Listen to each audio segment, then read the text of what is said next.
Gorok aja leher Perdana Menteri Jepang. Gila. Gila ini guys. Lu nggak salah dengar. Gorok aja leher Perdana Menteri Jepang. Orang nomor 1 di Jepang. Kepala negara Jepang diancam mau dibunuh guys. Bahkan mau digorok lehernya. Dan yang kirim ancaman ini nggak ngadi-ngadi guys. Ini adalah duta besar Cina yang ada di Jepang. Gila, ini bener-bener sadis sih. Ini bener-bener udah kayak pernyataan perang. Kok bisa guys? Ternyata ini ada hubungannya dengan hubungan Cina dan Jepang yang dalam beberapa hari belakangan ini semakin memanas. Bahkan ya hubungan antara Cina sama Jepang itu udah di ujung tanduk. Ini bener-bener ngeri guys. Begitu parahnya ya, sampai kemudian banyak pejabat tinggi di Jepang itu terbang ke Cina buat meredam situasi. Gila, pejabat Cina mau gorok lehernya Perdana Menteri Jepang. Yang lebih gila lagi ya pejabat Cina itu sekarang juga masih tinggal di Jepang. Namanya juga kerja buat kedutaan yang ada di Jepang. So kalau lu penasaran gimana sih sebetulnya hubungan antara Cina sama Jepang kok tiba-tiba memanas guys. Dan sampai bahkan banyak pesawat jet tempur yang hari ini itu udah saling senggol guys di laut antara Cina dan Jepang. Dan lu tahu nggak, Indonesia sebenarnya bisa cuan triliunan loh dari konflik antara Cina dan Jepang ini. So kalau lu penasaran gimana sih caranya Indonesia bisa cuan gede banget dari peperangan Cina-Jepang ini, jangan di skip video ini guys. Let's check this out.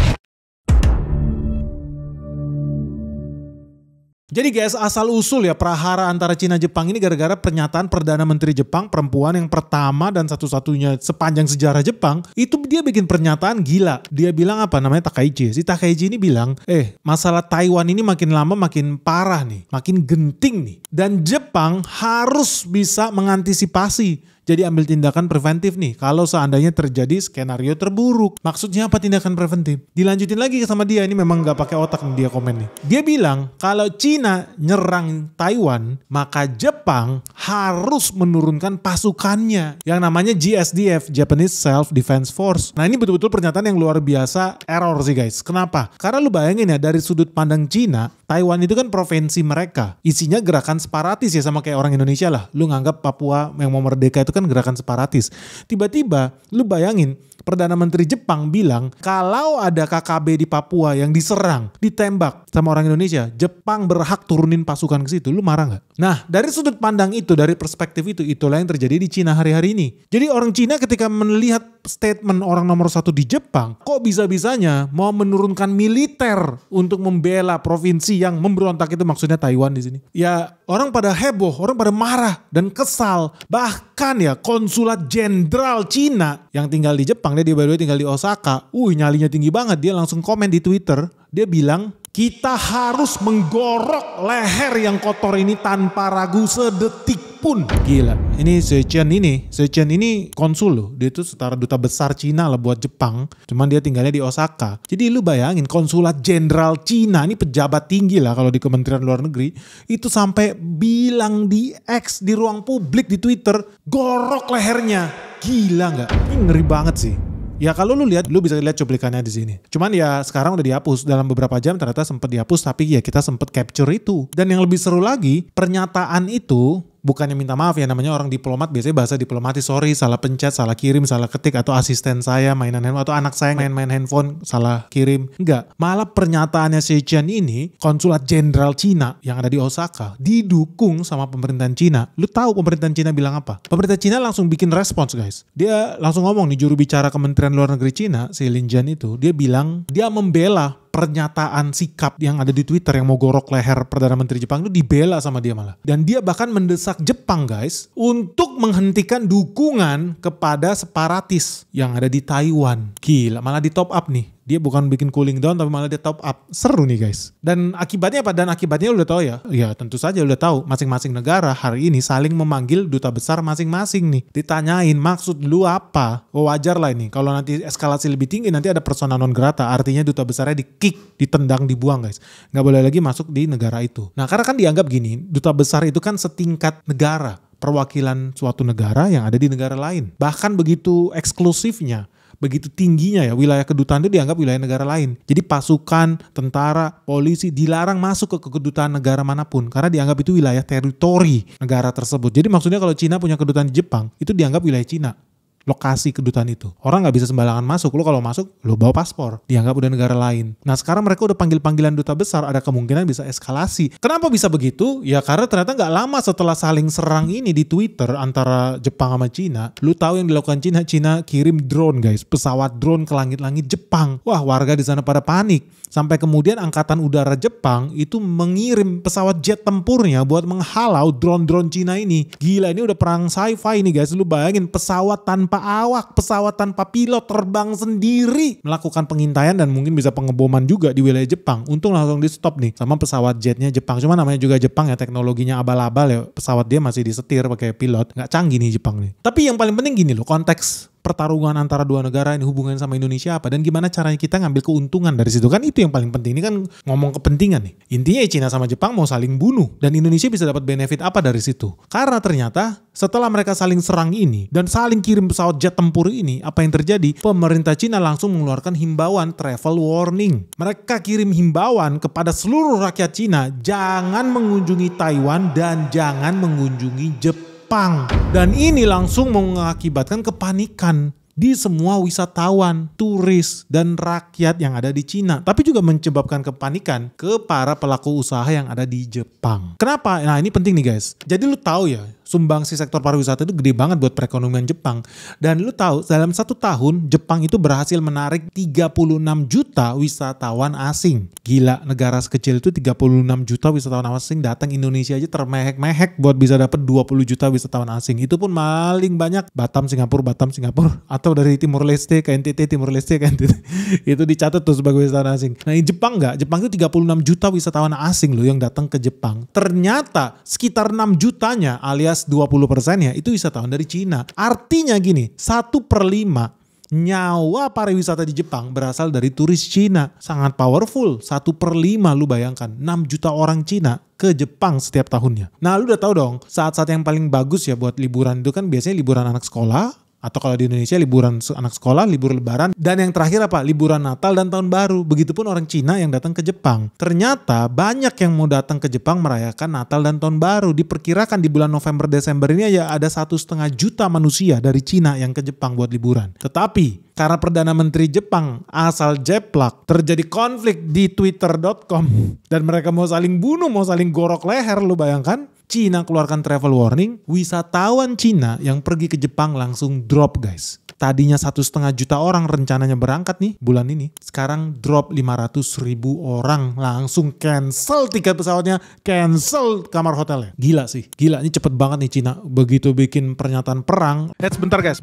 Sebelum kita lanjut videonya. Halo good news guys. Teman-teman investor, BENIX Investor Summit 2025 akan segera diselenggarakan di bulan Desember 2025 di Swiss Bell Solo. Jadi buat teman-teman yang pengen segera diskusi, ketemu, dan interaksi langsung ya. Karena kita bakal membahas 3 sektor penting. Yang pertama terkait energi, yang kedua terkait bisnis logistik, dan yang ketiga ada sektor spesial nih dengan pembicara yang spesial juga karena ya cuannya gede banget nih guys. Nah buat lo yang penasaran dan pengen segera ikutan di event acara offline spesial BENIX, cuma ada 1 tahun sekali yang namanya BENIX Investor Summit 2025. Yuk segera daftar sekarang juga nih sebelum terlambat. Dan ingat kursinya juga terbatas karena cuma ada 50 kursi guys. Total kursi yang kita sediakan. Ikut di sini sangat happy lah ya. Jadi banyak sekali membuka wawasan baru, terutama banyak bocoran-bocoran mengenai kebijakan maupun emiten yang akan terbang selanjutnya. Jadi puas sekali sih dengan ini. Kalau tahu Pak Ben di YouTube sendiri kan lebih pinggir jurang, ini lebih pinggir lagi lah ini.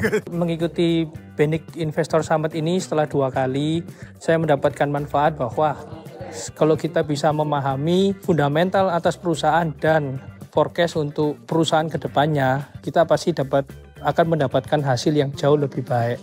Dan itu yang saya rasakan selama setahun ini. Dan saya harapin kalau untuk BENIX Investor Summit 2025 diadakan, saya pasti akan ikut lagi. Salam cuan. So, siapa cepat dia dapat. Sampai ketemu di Solo ya guys, bulan Desember 2025. BENIX Investor Summit 2025 segera datang lagi. Segera daftarkan dirimu sekarang juga sebelum terlambat. Ingat, ini acara eksklusif yang kita selenggarakan private dan sangat intim. Kita bisa berinteraksi full nih selama 24 jam. Karena acaranya diselenggarakan selama 2 hari. Dari hari Sabtu sampai hari Minggu. Dari jam 9 pagi sampai malam. So, tunggu apa lagi? Segera daftarkan dirimu sekarang juga di nomor WhatsApp yang ada di bawah ini. Sampai ketemu di Solo guys. Bye-bye. Gila, ini cepet banget nih Cina. Begitu bikin pernyataan perang, rakyatnya langsung jiwa nasionalisnya terpanggil. Bisa jiwa nasionalisnya terpanggil atau mereka ketakutan juga ya. Kredit scoring mereka jatuh kalau tetap berangkat ke Jepang. Kenapa guys? Karena banyak surat edaran di PNS-PNS yang ada di pemerintahan. Jadi orang-orang yang kerja di pemerintahan langsung dikasih warning nih dari atasan mereka. Lu kalau libur akhir tahun ke Jepang, siap-siap lu ya. Hati-hati lu ya. Gitu. Ya. Orang kan pasti jadi takut ya, namanya juga negara komunis guys. Lalu apa yang terjadi? 500 juta orang batal berangkat. Nah gue pengen cerita sama lu soal dampaknya. Namanya juga kita channel ekonomi, kita bicara soal investasi di sini. Lu tahu nggak sih ekonomi Jepang itu kan tadi gue udah bilang ya 7%-nya dari sektor pariwisata. Jadi GDP-nya Jepang itu sekitar 600 triliun yen guys. 600 triliun yen. Itu setara 65.000 triliun rupiah. Gila, Indonesia ini nolnya banyak banget sih. Hapus aja lah Purbaya. Nah tadi kan udah tahu ya, gue bilang ya, ekonominya si Jepang ini kan 600 triliun yen ya. Lihat sekitar 65.000 triliun rupiah. 7%-nya sumbangan dari sektor pariwisata. Nah komposisi Cina sumbangsinya ya sekitar 20% sebetulnya dari 7% itu, alias setara 1,4% lah komposisi Cina. Tapi kalau kita breakdown lebih minimalis lagi lah, karena toh ini tinggal sisa akhir tahun ya, yang berangkat kan jadi cuma drop 500.000 manusia ya. Kita itu akan berdampak sekitar 0,3% terhadap GDP Cina sendiri. Jadi singkatnya gini, kalau ekonomi mereka 609 triliun yen, dan yang terdampak itu sekitar 0,36%, artinya total economic loss dari pembatalan 500.000 orang ini itu setara dengan 2,2 triliun yen. Nah 2,2 triliun yen rupiahnya itu setara 237 triliun rupiah guys. Bukan duit kecil. Ternyata lu harus siap-siap lihat ekonomi Jepang bakal kehilangan duit 237 triliun. Gila sih. Ini dampak yang sangat signifikan sih. Makanya lu jangan heran ya. Begitu terjadi pembatalan serentak 237 triliun menguap guys, karena 500.000 manusia batal terbang dari Cina ke Jepang. Saham Tokyo Disneyland, lu tahu ya rencana BNX mau bikin Disneyland di Bangka Belitung. Nah lu lihat Disneyland yang ada di Tokyo, jadi saham Oriental Land tuh drop merah parah guys, kebakaran minus 2,37%. Lalu sahamnya Japan Airlines, ini JAL ya, salah satu pesawat terbang Jepang, itu juga dropnya sampai minus 3%. Tetangganya JAL yang namanya ANA, pesawat ANA yang warna biru itu, lu pasti kalau terbang pilihannya kan pakai JAL yang merah atau ANA yang biru. ANA ternyata juga jatuh guys. Jatuhnya sampai minus 3,5%. Jadi sebetulnya semua pada minus nih, termasuk hotel-hotel di Jepang. Jadi lu bisa lihat sendiri ya bagaimana geopolitik itu mempengaruhi pergerakan harga saham lu. So memang lu gak bisa tutup mata sih kalau lu seorang investor. Lu harus mau tahu dengan apa yang terjadi di dunia ini. Gak bisa lu tutup mata. Gak bisa lu juga pelototin candlestick itu kayak orang tolol. Cuma orang tolol by the way yang percaya sama candlestick dan pola-pola yang aneh-aneh itu. Karena yang paling penting ya fundamentalnya. Nah dalam konteks ini ya secara makro ya terjadi prahara geopolitik di sini. Tapi pertanyaan yang lebih detail adalah soal penurunan harga saham itu dan apa keuntungan yang bisa kita ambil. Nah keuntungan yang bisa diambil oleh rakyat Indonesia ini pemerintah Indonesia harus gerak cepat loh. Lu tahu gak sih kenapa? Kita itu punya data ya. Satu turis Cina itu rata-rata spending kalau liburan ke Jepang itu setara 240.000 yen. 240.000 yen itu setara dengan 25,8 juta rupiah. Nah kenapa ini sangat penting ya buat kalian ketahui ya? Karena ya Indonesia ini salah satu tujuan yang menarik buat orang Jepang liburan. Cuman sayangnya promosi kita itu sangat kurang. Kenapa? Ya lihat aja buktinya jumlah wisatawan Cina yang ke Jepang jauh lebih banyak dibanding yang ke Indonesia. Dan jangankan itu ya, yang pergi ke Thailand atau ke Vietnam juga lebih banyak dibandingkan yang ke Indonesia. Tapi ini satu opportunity yang menarik. Karena kalau satu orang turis Cina itu spending 25,8 juta rupiah. Bayangkan yang cancel itu ada 500.000 orang. Kalau 500.000 orang dikali 25,8 juta itu udah setara 12,9 triliun guys. That's a lot of money buat orang Indonesia. 12,9 triliun. Ini dari spending mereka. Ini minimal ya by the way ya. Ini minimal yang akan mereka akan spending. Mereka bakal beli tiket pesawat, mereka bakal nginep di hotel-hotel yang ada di Indonesia, yang ada di Bali, yang ada di Manado, mereka bakal makan di restoran yang ada di Indonesia, mereka bakal belanja produk-produk Indonesia.